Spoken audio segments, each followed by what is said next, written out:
నమస్కారం. శ్రీనిలయం కార్యక్రమానికి స్వాగతం.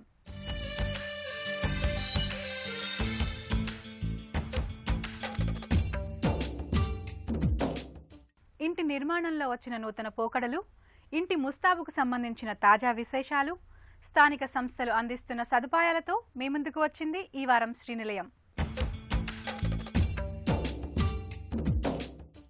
జీవకోటి మనుగడకు నీరే ప్రధానం. మనిషికి ప్రకృతి ఇచ్చిన సంపద నీరు. ఇంతటి విలువైన నీటిని వృధా చేస్తే భవిష్యత్తులో మనుగడ ప్రశ్నార్థకంగా మారుతుంది. వేసవి వచ్చిందంటే చాలు నీటి కొరత ఏర్పడుతుంది. అందుకే వర్షాకాలం రాకముందే భూమిపై పడిన ప్రతి నీటి చుక్కను పొదుపు చేసుకోవాలి. ఇంటి ముందు, ఇంటి డాబా పైన పడ్డ వర్షపు నీటిని భూమిలోకి ఇంకే విధంగా ఏర్పాటు చేసుకోవాలి. ఒక్క ఇంకుడు గుంత సంవత్సరం పాటు ఇంటికి సరిపడే నీటిని నిల్వ చేయగలదు. మరి ఈ నేపథ్యంలో ఇంకుడు గుంతలు ఏర్పాటుపై ప్రత్యేక కథనం మీకోసం శ్రీనిలయంలో.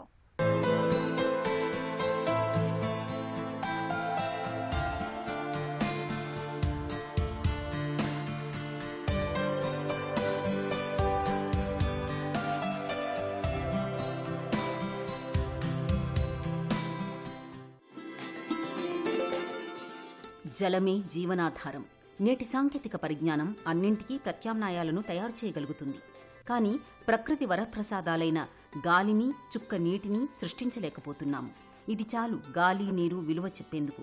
ఒకవైపు అతివృష్టి, మరోవైపు అనావృష్టి, వరస కరువు, నీటి కోసం అల్లాడుతున్న ప్రజలు. ఈ పరిస్థితికి కారణం అభివృద్ధి పేరుతో అడవులను నరికి సిమెంటుతో రోడ్లను సింగారించేయడం, తారు రోడ్లతో నగరాలను తయారు చేయడంతో అడ్డొచ్చిన వృక్షాలను నిర్దాక్షిణ్యంగా కూల్చేస్తుంటే మేఘాలను పిలిచేదెవరు? వర్షం కురిసినా నీరు నిలిచే పరిస్థితి లేదు. వర్షపు నీరు మురికి కాలువల్లో కలిసి కంపు కొడుతూ కనుమరుగవుతోంది. స్వచ్ఛమైన వాన నీటిని ఇంకుడు గుంతల ద్వారా ఒడిసి పట్టలేమా? ఇది మనకు సాధ్యం కాదా? ఒక చెట్టును నరికే ముందు 10 మొక్కలను నాటి బతికించిన పిమ్మటే అనే నియమాన్ని స్వీయ నియంత్రణ కింద మనం పాటిస్తూ వన సంరక్షణ, జల సంరక్షణ, పర్యావరణ పద్ధతులను అవలంబించలేమా అని ప్రతి ఒక్కరూ ఆలోచించాలి. భవిష్యత్తు తరాల కోసమే కాదు, ఇప్పుడున్న వారందరికీ కూడా వర్తమానం, రాబోయే రోజుల్లో కూడా నీరు దొరకని పరిస్థితి ఏర్పడుతుంది. అందరికీ సాధ్యమయ్యే పని ఇది. గృహ యజమానుల ఇంటి ముందు, ఇంటి ఆవరణలో తప్పనిసరిగా వర్షపు నీరు వృధా పోనివ్వకుండా ఇంకుడు గుంతల ద్వారా ఒడిసి పట్టాలి. నీటిని పొదుపుగా వాడాలి, వృధాను అరికట్టాలి. తమ బాధ్యతగా ఇంటి ఆవరణలో మొక్కలు నాటి సంరక్షించుకోవడం పూనుకుంటే పుడమికి కాస్త ఉపశమనం కలుగుతుంది. ధరణి దాహం తీర్చేందుకు నా వంతు ఇంకుడు గుంత నిర్మిస్తాను, కనీసం 10 మొక్కలు పెంచుతాను అని ప్రతి ఒక్కరూ ప్రతిజ్ఞ పూనాలి. పట్టణాలలో బోర్లు చాలా వరకు డీపర్ డెప్త్కు పోయి గ్రౌండ్ వాటర్ను తీస్తున్నారు. కానీ రెయిన్ వాటర్ను మాత్రం గ్రౌండ్ వాటర్కు రీఛార్జ్ చేయట్లేరు. ఎందుకు అని అంటే ఇండ్లు కట్టడం వల్ల దాని మీద పడ్డటువంటి వర్షం రోడ్ల మీదకు పారుతుంది. రోడ్లు కూడా కాంక్రీట్ కావటం వల్ల ఆ నీళ్లు ఎక్కడో పోతున్నాయి. అయితే ఇక్కడ మాత్రం ప్రతి ఇంట్లో బోర్వెల్ను డ్రిల్ చేసుకొని ప్రతి ఇంటికి అవసరమైనటువంటి గ్రౌండ్ వాటర్ను తీయటం జరుగుతుంది. తత్ఫలితంగా డీపర్ డెప్త్కు పోవటము, తర్వాత డ్రై కావటం కూడా అవుతుంది.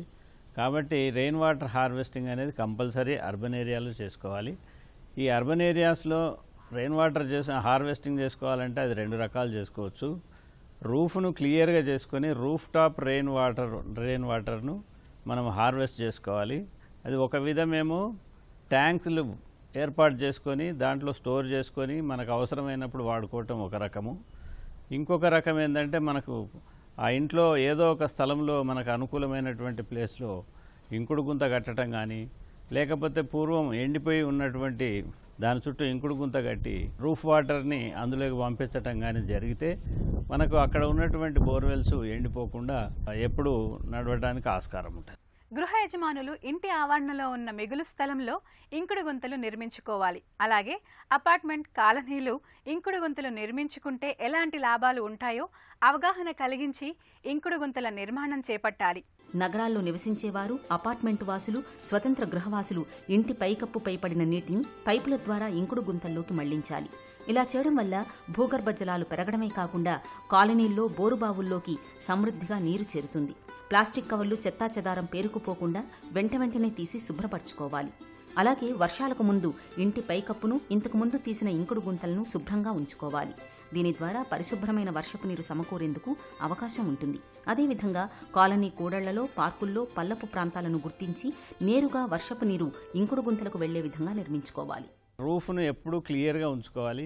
రూఫ్ వాటర్ పైపు ద్వారా మనకి ఇంకుడు గుంతలకు నీళ్లు పోయినట్టయితే అక్కడ కూడా దాంట్లో ఫిల్టర్ అయ్యి మనకు భూమిలోకి ఇంకిపోతుంది. ఆ ఇంకిపోయిన నీళ్లు పక్కకున్నటువంటి బోర్వెల్కి భూగర్భ జలాలు అధికం కావడానికి ఆస్కారం అవుతుంది. ఇండిపెండెంట్ హౌస్ కానీ లేకపోతే అపార్ట్మెంట్లు కానీ గేటెడ్ కమ్యూనిటీ కానీ ఏది కానీ మనం రూఫ్ వాటర్ను మనము హార్వెస్ట్ చేసుకోవటం అనేది ముఖ్యం. ఆ రూఫ్ వాటర్ను ఎన్ని గేటెడ్ కమ్యూనిటీస్లో కూడా ఎన్ని హౌజెస్ ఉంటే అన్ని హౌజెస్ దగ్గర ఇంకుడు గుంతలు కట్టుకోవచ్చు. లేదా మనకు నడుస్తున్నటువంటి బోర్వెల్స్ దగ్గర ఒక 10 ఫీట్ల దూరం నుంచి ఒక బోర్వెల్ 200 ఫీట్లు బోర్ వేసుకొని దాన్ని కూడా దాని చుట్టూ ఇంకుడు గుంత కట్టి మొత్తం వాటర్ని అందులోకి పంపినా కూడా మనకు ఆ పక్కకు ఉన్నటువంటి బోర్వెల్ ఇమ్మీడియట్గా రీఛార్జ్ అవుతాయి. ఈ ఇంజెక్షన్ వెల్ అంటారు దాన్ని. బోర్ వేయటం కానీ లేకపోతే ఎండిపోయిన బోర్లను కానీ వాటిలో నీళ్లు పంపడానికి ఏర్పాటు చేసిన దాన్ని ఇంజెక్షన్ వెల్ లేదా షాఫ్ట్ అంటారు. ఆ షాఫ్ట్ ద్వారా పోయినటువంటి నీళ్లు లోపల ఎండిపోయిన పొరలు డైరెక్ట్గా రీఛార్జ్ అవ్వడానికి అవి నిండటానికి ఆస్కారం ఉంటుంది. అవి నిండటం వల్ల చుట్టుపక్కల ఉన్నటువంటి ఆ పొరలు ఎంత దూరం పోతే అంత దూరం ఉన్నటువంటి బోర్లన్నీ సాచురేట్ అయ్యి మనకు అవి ఎండిపోకుండా ఉంటాయి. రూఫ్ వాటర్ను కలెక్ట్ చేసేటప్పుడు మనం ఎన్ని పైప్స్ ఉంటే అన్ని పైప్స్ను కింద కలుపుకొని దీనికి ఇంకుడు గుంతకు ఏర్పాటు చేసుకోవచ్చు. ఈ రూఫ్ క్లియర్గా ఉంచుకోవటం వల్ల మనకు చెత్త చెదారం పోకుండా ఉంటుంది. అక్కడ ఓన్లీ అవుట్లెట్ ఒకటే, నార్త్ ఈస్ట్ కార్నర్లో ఒకటే అవుట్లెట్ ఉంది. ఆ అవుట్లెట్ ద్వారా ఆ పైపు వర్టికల్ పైప్ ద్వారా కిందికి ఇంకుడు గుంతలోకి పోయేటట్టు ఆ పైపునే ఏర్పాటు చేయడం జరిగింది. అందులోకి పోయిన నీళ్లు కింద రీఛార్జ్ అవుతాయి కాబట్టి పక్కకే బోర్ ఉంది, అది కూడా మీరు ఇప్పుడు చూశారు. కాబట్టి ప్రతి వాళ్ళు ఈ విధంగా ఇళ్లలో కానీ అపార్ట్మెంట్లలో కానీ 1 కానీ 2 కానీ 3 కానీ అట్లా ఏరియాను బట్టి నీళ్లు ఎన్ని ఉన్నాయో దాన్ని చూసుకొని అన్ని ఇంకుడు గుంతలు కట్టుకోవటం కానీ లేకపోతే బోరేసి ఇంజెక్షన్ వెల్ చేసుకోవటం కానీ చేస్తే చాలా నీళ్ళన్నీ లోపలికి పోయి ఆ ఏరియా మొత్తం ఫెచ్చింగ్ అవుతుంది.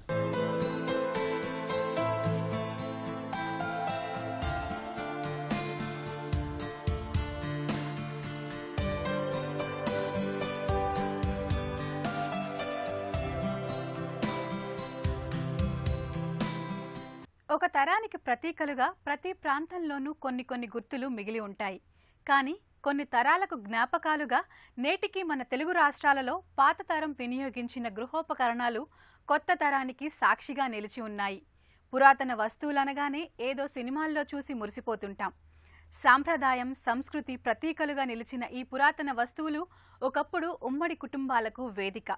ప్రకృతి ఒడిలో నిర్మించిన సహజసిద్ధ గృహోపకరణాలు 100 ఏళ్లు గడుస్తున్నా ఇప్పటికీ చెక్కు చెదరలేదు. మరి ఈ నేపథ్యంలో పురాతన వస్తువులు మీ ఇంట్లో ఉంటే సరికొత్తగా ఎలా మలుచుకోవచ్చు అనే అంశంతో మీ ముందుకు వచ్చింది ఈ వారం గృహశోభలో మీకోసం.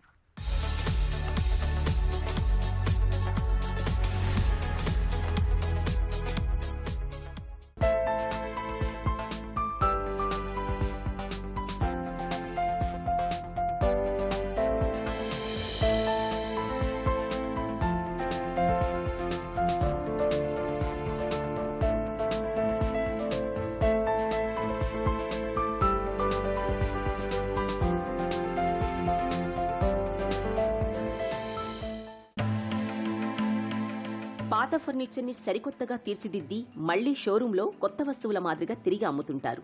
వీటినే యాంటిక్ ఫర్నిచర్గా వ్యవహరిస్తారు. ప్రపంచవ్యాప్తంగా ఈ యాంటిక్ ఫర్నిచర్కు చాలా గిరాకీ ఉంటుంది. ఈ యాంటిక్ ఫర్నిచర్ ఒక తరానికి సాక్ష్యంగా కనిపించిన అందమైన జ్ఞాపకాలను మళ్లీ మన కళ్ల ముందు వ్యర్థంగా కాకుండా మరో తరానికి నిధిగా భాసిల్లుతున్నాయంటే కాస్త ఆశ్చర్యంగా అనిపించినా ఇది నిజం. ఇళ్లల్లో అటకపైనో, నేలమాళిగల్లోనూ, గ్యారేజీలోనూ అవాంఛిత వస్తువులుగా భావించి పడేసే పాత వస్తువుల్ని సేకరించి అమ్మే కొనుగోలుదారుడు ఉభయ తెలుగు రాష్ట్రాల్లో చాలా చోట్ల కనిపిస్తుంటారు. అలాగే మన దేశంలో ఢిల్లీ, ముంబై, పూణే తదితర నగరాలతో పాటు మరెన్నో రాష్ట్రాల్లో, విదేశాల్లో ఈ యాంటిక్ ఫర్నిచర్ షాప్స్ నెలకొని ఉన్నాయి. ప్రాచీన కళారూపాలకు కాణాచిగా నిలిచేలా ఈ యాంటిక్ ఫర్నిచర్ షాప్స్ కనిపిస్తుంటాయి. ఈ వస్తువుల పట్ల ఆసక్తి చూపించే ప్రజలు కూడా ప్రపంచవ్యాప్తంగా ఇబ్బడి ముబ్బడిగా ఉన్నారు.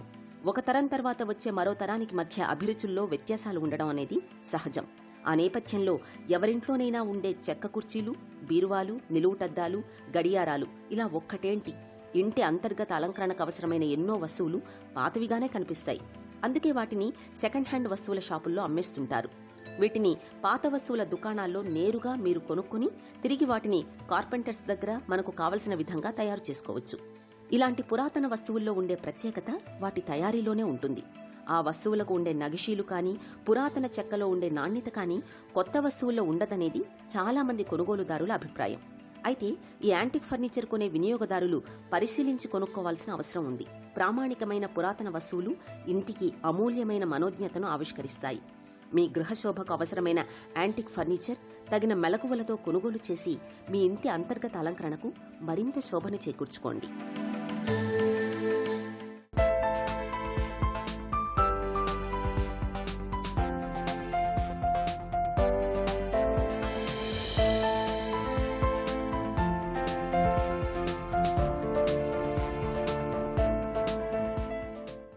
మోడర్న్ సొసైటీలో ఎన్ని లేటెస్ట్ ట్రెండ్స్ వచ్చినా కొన్ని ట్రెడిషన్స్ అనేవి ఇంటాక్ట్గా ఉంటాయి.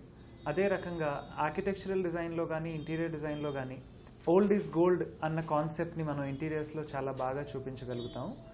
కొన్ని ట్రెడిషన్స్ అవ్వచ్చు, కొన్ని ట్రెండ్స్ అవ్వచ్చు, ఎప్పటికీ కూడా ఇంట్రెస్టింగ్గా ఉంటాయి, ఎప్పటికీ కూడా అవి ట్రెండింగ్లోనే ఉంటాయి అన్నమాట. అదే రకంగా ఆర్కిటెక్చర్ విషయానికి వస్తే కొన్ని type of houses, courtyard houses కానీ, లేదంటే సింగిల్ స్టోరీడ్ హౌసెస్ కానీ, లేదా houses with pitched roofs, sloping roof ఉన్న హౌసెస్ కానీ, అవి ఒకప్పుడు చాలా ప్రాచుర్యంలో ఉండేవి.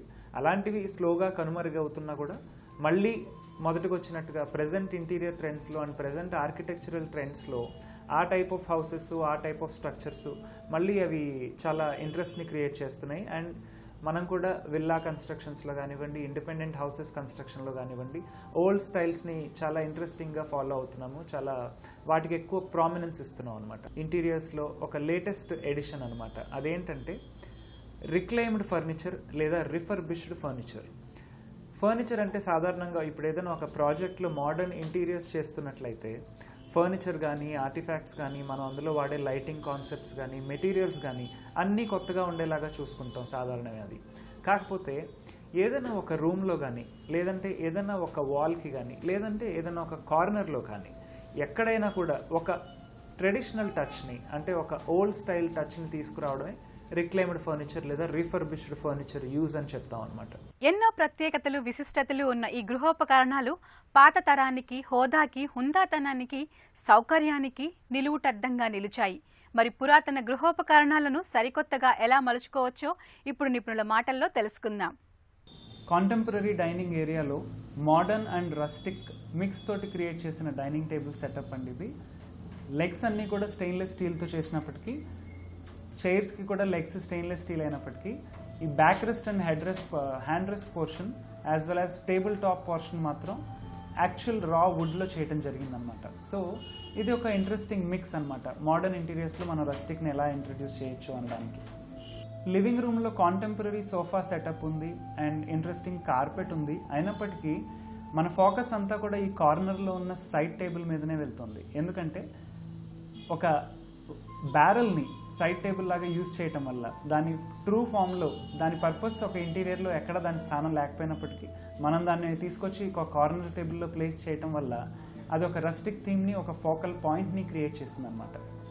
ఒక కంప్లీట్ కాంటెంపరీ హౌస్లో ఇది ఒక లౌంజ్ ఏరియా. ఈ లౌంజ్ ఏరియాలో మొత్తం మీరు చూసినట్లయితే బ్యాక్ డ్రాప్ అంతా కూడా బ్యూటిఫుల్ కర్టన్స్ తోటి డిజైన్ చేయడం జరిగింది. అండ్ లెఫ్ట్ సైడ్లో ఒక కాన్సెప్ట్ మిర్రర్ ప్లేస్ చేయడం జరిగింది. ఇన్ని మోడర్న్ ఎలిమెంట్స్ మధ్యలో ఒక classical sofa setup, wooden base తోటి, వుడెన్ లెగ్స్ తోటి ఉన్న క్లాసికల్ సోఫా సెటప్ ప్లేస్ చేయడం వల్ల ఇదే మీకు ఒక ఇంట్రెస్టింగ్ ఫోకల్ పాయింట్గా అయిందనమాట. So this is nothing but rustic play in modern interiors. ఒక లేటెస్ట్ కాంటెంపరీ స్టైల్లో డిజైన్ చేసిన బెడ్రూమ్లో డ్రెస్సింగ్ క్లాసెట్కి అండ్ అటాచ్డ్ టాయిలెట్కి వెళ్ళడానికి స్లైడింగ్ డోర్ మాత్రం రస్టిక్ వుడెన్ ఫ్రేమ్ తోటి చేయటం వల్ల ఇది ఒక mix of a classical yet contemporary కాన్సెప్ట్లోకి వచ్చిందనమాట. రెగ్యులర్గా ఈ బ్యాక్గ్రౌండ్ ఫినిష్ ఏదైతే ఉందో ఇలాంటి క్విల్టెడ్ పోర్షన్స్తో కానీ, లేదంటే యాక్చువల్ వుడెన్ బేస్ తోటి కానీ చేయకుండా రా ఫామ్ ఆఫ్ వుడ్ తోటి ఫ్రేమ్ వర్క్ చేయటం వల్ల ఇది మీకు ఒక రస్టిక్ అట్మాస్ఫియర్ని క్రియేట్ చేసింది. ఈ చెస్ట్ ఆఫ్ డ్రావర్ అండ్ ఈ సెంటర్ టేబుల్ సెటప్ మాత్రమే మీకు ఫోకల్ పాయింట్స్గా కనపడటానికి రీజన్ ఏంటంటే rest of the modern ambience, modern సెట్టింగ్లో కూడా ఈ రెండు ఎలిమెంట్స్ని మాత్రం ఓల్డ్ స్టైల్లో, ట్రెడిషనల్ స్టైల్లో ప్లేస్ చేయడం వల్ల ఇది కూడా ఒక combination of refurbished furniture as well as modern ఫర్నిచర్గా ఎగ్జాంపుల్గా చెప్పచ్చు. ఇది ఒక రిఫర్బిష్డ్ టీవీ యూనిట్. అంటే ఎలాంటి వినియర్ కానీ, లామినేట్ కానీ పేస్ట్ చేయకుండా వుడ్ని దాని యొక్క ట్రూ ఫామ్లో యూజ్ చేస్తూ మెటల్ ఫ్రేమ్ స్ట్రక్చర్ తోటి చేసిన టీవీ యూనిట్ అనమాట. రెగ్యులర్లీ సెంటర్ టేబుల్స్ అంటే మనం ముందు డిస్కస్ చేసినట్టు గ్లాస్ టాప్ ఉన్న టేబుల్స్ కానీ మార్బుల్ టాప్ ఉన్న టేబుల్స్ కానీ చూస్తూ ఉంటాము. కాకపోతే ఇది యాక్చువల్ వుడెన్ ప్లాంక్స్ తోటి మెటాలిక్ వీల్స్ తోటి చేసిన సెంటర్ టేబుల్ అనమాట. ఇట్ మైట్ నాట్ మూవ్, కాకపోతే ఇది ఒక ambient ఫీలింగ్ని అండ్ రస్టిక్ ఫీలింగ్ని క్రియేట్ చేస్తుంది మీ లివింగ్ రూమ్లో. ఇవి డోర్ ఎంబెలిష్మెంట్స్ అండి. ఇవి అసలు ప్రామినెన్స్లో లేవు మోడర్న్ ఇంటీరియర్స్లో, బట్ స్టిల్ మీకు మెయిన్ డోర్కి లెఫ్ట్ అండ్ రైట్లో కానీ లేదంటే పూజా రూమ్ డోర్స్కి కానీ ఇలాంటి embellishments in its true colour, maybe black, wood, brown ఏదైనా కానీ కలర్స్లో మీరు చేసుకున్నట్లయితే ఇది కూడా ఒక ఓల్డ్ స్ట్రక్చర్ని మనము న్యూ ఇంటీరియర్స్లో ఎలా తీసుకురావాలనడానికి ఒక ఎగ్జాంపుల్. ప్రస్తుతం అభివృద్ధి చెందిన పరిజ్ఞానం మానవ జీవన ఉన్నతికి ఎంతగానో దోహదపడుతోంది. అంతేకాదు మనిషి మనుగడకు అవసరమైన అన్ని రంగాల్లో శరవేగంగా మార్పులు సైతం చోటు చేసుకుంటున్నాయి. ఈ నేపథ్యంలో గృహ నిర్మాణ రంగాల్లో కూడా ఎవరూ ఊహించినంతగా సాంకేతికత అభివృద్ధి చెందుతుంది. మన దేశంలో మధ్యతరగతి కుటుంబాలు గృహ నిర్మాణం అంటే చాలా ఖర్చుతో కూడుకున్నదని వెనకంజ వేస్తున్నారు. కానీ ప్రస్తుత పరిస్థితులు మారిపోయి నెలల తరబడి ఇంటిని నిర్మించుకునే శ్రమ తప్పింది. కేవలం కొన్ని రోజుల్లోనే సొంతింటి కలను నెరవేర్చుకునే సదుపాయాలు ఇప్పుడు అందుబాటులోకి వచ్చాయి. మరి ఈ నేపథ్యంలో ఇంటి నిర్మాణంలో వచ్చిన నూతన పోకడలకు సంబంధించిన విశేషాలు శ్రీనిలయంలో. దేశవ్యాప్తంగా గ్రామాల నుంచి లక్షలాది మంది ప్రజలు ఉపాధి అవకాశాల కోసం వెతుక్కుంటూ నగరాలకు ఇబ్బడి ముబ్బడిగా తరలివస్తున్నారు. ఈ నేపథ్యంలో హైదరాబాద్, ముంబై, కోల్కతా, పూణే తదితర మెట్రోపాలిటన్ నగరాల్లో జనసాంద్రత విపరీతంగా పెరిగిపోతోంది. నగరాల్లో పెరుగుతున్న జనాభా లెక్కల ప్రకారం ఇళ్ల అవసరం కూడా అదే స్థాయిలో పెరుగుతోంది. ఈ క్రమంలో నగర శివార్లలో నివసించడం కన్నా ఉద్యోగం చేసేవారు తమ కార్యాలయం దగ్గరలో ఆవాసాలను ఏర్పరచుకోవడానికే ఇష్టపడుతున్నారు. ఉద్యోగ బాధ్యతలు నిర్వహించే సంస్థలకు అందుబాటులో ఉండేలా నివాసాలను కోరుకుంటున్నారు. ఈ నేపథ్యంలోనే తక్కువ స్థలంలో నిర్మించే మైక్రో అపార్ట్మెంట్స్ ఆవశ్యకత పెరిగింది. ఈ మైక్రో అపార్ట్మెంట్స్ సింగిల్ గ్యారేజ్ చుట్టూ చిన్నపాటి ఆవాసాలుగా ఆవిష్కృతమవుతున్నాయి. ప్రస్తుతం దేశంలోని అన్ని ప్రధాన నగరాలు ఎదుర్కొంటున్న గృహ సమస్యలకు మైక్రో అపార్ట్మెంట్లు చక్కటి పరిష్కారాన్ని సూచిస్తున్నాయి. సాధారణంగా 400 చదరపడుగుల నుండి 200 చదరపడుగుల పరిమాణంలో ఈ మైక్రో అపార్ట్మెంట్స్ ఉంటాయి. ఈ మైక్రో అపార్ట్మెంట్స్ 37 నుండి 19 చదరపు మీటర్ల మధ్య ఉంటాయి. ఇవి సాధారణంగా ఒక పెద్ద గదిపట్టు విస్తీర్ణాన్ని కలిగి ఉంటాయి. ఇల్లంటే సాధారణంగా నిద్రించడానికి, కుటుంబ సభ్యులు సామూహికంగా కూర్చోవడానికి వంటగది, స్నానపు గదులు ఉంటాయి. ఈ మైక్రో అపార్ట్మెంట్లలో స్నానపు గదులకు నీటి నిల్వ సామర్థ్యం కాస్త తక్కువగా ఉంటుంది. మైక్రో అపార్ట్మెంట్స్ చిన్నపాటి నివాస గృహాలు ఉద్దేశపూర్వకంగానే ఇంజనీర్లు రూపకల్పన చేశారు. 2017వ సంవత్సరంలోనే న్యూయార్కులో భవన నిర్మాణదారులు మైక్రో అపార్ట్మెంట్స్ని నిర్మించారు. ఈ మైక్రో అపార్ట్మెంట్స్ 250 నుండి 370 చదరపు అడుగుల వరకు, అంటే 23 నుండి 34 చదరపు మీటర్ల వరకు నిర్మాణాలను చేపట్టారు. ఆ దేశంలో మొత్తంగా ఇవే నమూనాలతో కనిష్టానికి చాలా దిగువన ఉండే ఖాళీ స్థలంలో మైక్రో అపార్ట్మెంట్స్ని నిర్మించారు. ఈ కొలతల ప్రకారం మన దేశంలోని ప్రధాన నగరాల్లో మైక్రో అపార్ట్మెంట్స్ నిర్మాణాలు శరవేగంగా పెరుగుతున్నాయి. నగరాల్లో పెరుగుతున్న జనాభాని దృష్టిలో పెట్టుకుని నగరపాలక సంస్థలు కూడా మైక్రో అపార్ట్మెంట్స్ నిర్మాణాలను ప్రోత్సహిస్తున్నాయి. చిన్న తరహా అపార్ట్మెంట్ల వెనుక ఉన్న సిద్ధాంతం ఏమిటంటే, చిన్న నివాసాలను నిర్మించడం ద్వారా అభివృద్ధిలో భాగంగా ఎక్కువ అపార్ట్మెంట్లు నిర్మించవచ్చు. దానివల్ల అపార్ట్మెంట్ల వ్యక్తిగత వ్యయాన్ని తగ్గించడానికి ఆస్కారం ఉంటుంది. నగరంలో ఉద్యోగాలు, చదువులు, వ్యాపార నిర్వహణ కోసం వచ్చే వ్యక్తులు నివసించే వారి సంఖ్య పెరుగుతోంది. ఈ కారణంగా మైక్రో అపార్ట్మెంట్స్ ప్రాధాన్యత పెరిగింది. ఈ మైక్రో అపార్ట్మెంట్లు నిస్సందేహంగా చిన్నవి అయినప్పటికీ ఇరుకైనవి అనే భావన లేకుండా ఉండడం కోసం ఇంజనీర్లు మంచి నాణ్యతతో స్థలాకృతిని అనుసరించి అవసరాలకు అనుగుణంగా డిజైన్ చేస్తారు. ఈ micro apartments high ceiling, Juliet బాల్కనీలు అందమైన ఆకృతిలో అలంకరణలతో తీర్చిదిద్దబడతాయి. ఇక పరిమిత స్థలంలోనే అన్ని అవసరాలను తీర్చుకునేలా గృహోపకరణాలైన మంచాలు, డైనింగ్ టేబుల్, రీడింగ్ టేబుల్, దుస్తుల్ని దాచుకునే అల్మరాలను చక్కగా మలచి ఇంటి గోడల్లో అమరిపోయేలా మైక్రో అపార్ట్మెంట్స్ని ఆవిష్కరిస్తారు. కుటుంబ సభ్యులు వారి వారి అవసరాలను బట్టి ఆ వస్తువుల్ని ఉపయోగించి మళ్లీ యథాస్థానంలో పెట్టడం ద్వారా మైక్రో అపార్ట్మెంట్స్ ఇరుకుగా ఉంటాయనే భావన ఎప్పటికీ అనిపించదు, కనిపించదు. ఈ మైక్రో అపార్ట్మెంట్స్ అంతర్గత అలంకరణకు, బాహ్య అలంకరణకు ఉపయోగించే WPC, MPC బోర్డ్స్ మైక్రో అపార్ట్మెంట్స్కి మరింత శోభను సంతరించి పెడతాయి. WPC అంటే వుడెన్ పాలిమర్ కాంపోజిట్స్ తయారు చేసే బోర్డ్స్, MPC అంటే మినరల్ పాలిమర్ కాంపోజిట్స్తో తయారయ్యే బోర్డ్స్. వీటిని ఉపయోగించే మైక్రో అపార్ట్మెంట్స్ రూపకల్పన మరింత అందంగా ఆవిష్కృతమవుతుంది. ఈ MPC, WPC బోర్డ్స్ని ఉభయ తెలుగు రాష్ట్రాల్లోని ప్రధాన నగరాలైన హైదరాబాద్, విజయవాడ నగరాల్లో విరివిగా తయారు చేస్తున్నారు. వీటి ద్వారా మైక్రో అపార్ట్మెంట్స్ నిర్మాణం అపూర్వమైన శోభను సంతరించుకుంటోంది. మీ బడ్జెట్కు అనుకూలమైన మైక్రో అపార్ట్మెంట్స్ వైపునకు అడుగులు వేయండి. మీ సొంత ఇంటి కలకు శ్రీకారం చుట్టండి. S&S green projects green field సమర్పించు ఇది నేటి శ్రీనిలయం. ఈ కార్యక్రమానికి సంబంధించిన అభిప్రాయాలు, సందేహాలు మాకు తెలియచేయండి. మా చిరునామా Srinilayam, ETV, Ramoji film city, Hyderabad 501512. మా ఇమెయిల్ అడ్రస్ srinilayam@etv.co.in. ఈ కరోనా మహమ్మారి రెండోసారి అతివేగంగా ఇతరులకు వ్యాప్తి చెందుతుంది. అవగాహన లేక కొందరు, నిర్లక్ష్యంగా ఇంకొందరు ఈ వైరస్ వ్యాప్తికి కారణమవుతున్నారు. భౌతిక దూరం పాటించండి. బయటకు వెళ్లాల్సి వస్తే తప్పనిసరిగా మాస్క్ ధరించండి. సాధ్యమైనంత వరకు గుంపుల్లో ఉండకండి. ఏ వస్తువును తాకినా చేతులు శానిటైజ్ చేసుకోవాలి. మాస్క్ ధరించే మాట్లాడండి. మరికొన్ని తాజా అంశాలతో వచ్చే వారం మళ్ళీ కలుద్దాం. అంతవరకు సెలవు. నమస్తే.